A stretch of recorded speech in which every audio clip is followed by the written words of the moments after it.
Hello, welcome to Do It Yourself channel.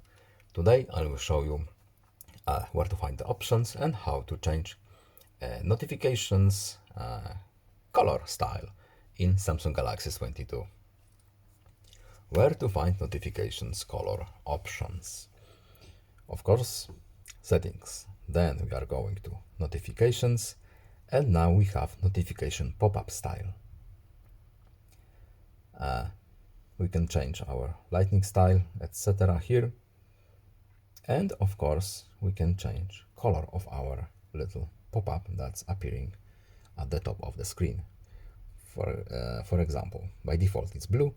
We can change for one of this option right here. Let's say we want red one. And done. Now our notifications will be displayed in the red color. That's all. I hope this video was helpful to you. Please leave a like and subscribe. Have a nice day and see you in the next video. Goodbye.